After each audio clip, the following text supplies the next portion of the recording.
నమస్తే, this is doctor Divya from ఆయుర్కుశలం.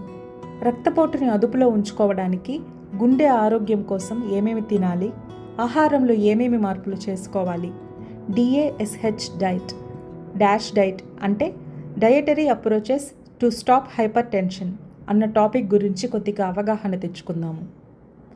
గుండె ఆరోగ్యాన్ని ఇంప్రూవ్ చేయడమే ఈ డైట్ యొక్క ప్రధాన లక్ష్యమని చెప్పుకోవచ్చు. ఇంతకీ ఈ డైట్లో ఏమేమి తినాలి?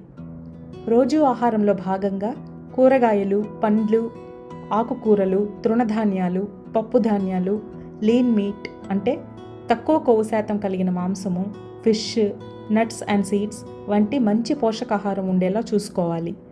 సోడియం తక్కువగా ఉండే ఆహారాన్ని ఎంచుకోవాలి.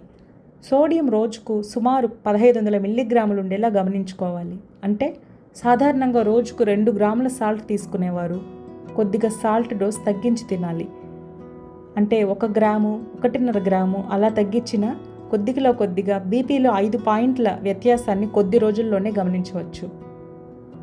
పొటాషియం, కాల్షియం, మెగ్నీషియం, మంచి ప్రోటీన్, ఫైబర్ రోజు తీసుకునే ఆహారంలో తగినంత ఉండేలా చూసుకోవాలి. ఫ్యాట్ తక్కువగా ఉండే ఆహారాన్ని ఎంచుకోవాలి. ముఖ్యంగా గుండె ఆరోగ్యాన్ని దెబ్బతీసే ట్రాన్స్ ఫ్యాట్స్, శాచురేటెడ్ ఫ్యాట్స్ కలిగిన ఆహారాన్ని, డీప్ ఫ్రైడ్ చేసిన ఆహారాన్ని, non veg foods, palm oil, వనస్పతి, డాల్డా వినియోగాన్ని కూడా తగ్గించడం లేదా పూర్తిగా మానేయడం చేయాలి. గుడ్ ఫ్యాట్స్ కలిగి ఉండే ఫుడ్స్ని ఎంచుకోవాలి.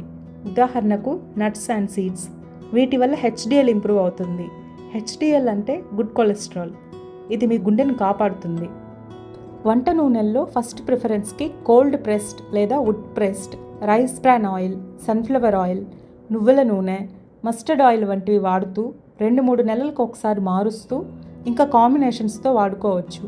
సెకండ్ ప్రిఫరెన్స్గా coconut oil, groundnut oil. Afford చేయగలిగిన వారు ఆలివ్ ఆయిల్ని లిమిటెడ్గా వాడుకోవచ్చు. దీంట్లో ఆరోగ్యకరమైన ఒమేగా-3 ఫ్యాటీ యాసిడ్స్ ఉంటాయి. గానుగ నూనెలే ఎందుకంటే వీటి సాంప్రదాయ వెలికితీత పద్ధతి అంటే ఆయిల్ ఎక్స్ట్రాక్షన్ మెథడ్ కారణంగా వాటిల్లో ఉండే పోషకాలు మరియు యాంటీ ఆక్సిడెంట్స్ అవి పోగొట్టకుండా శరీరానికి అనేక ఆరోగ్య ప్రయోజనాలను అందిస్తుంది. ఈ టాపిక్కి సంబంధించిన మరింత ఇన్ఫర్మేషన్ని రాబోయే షాట్లో తెలుసుకుందాం. Thank you.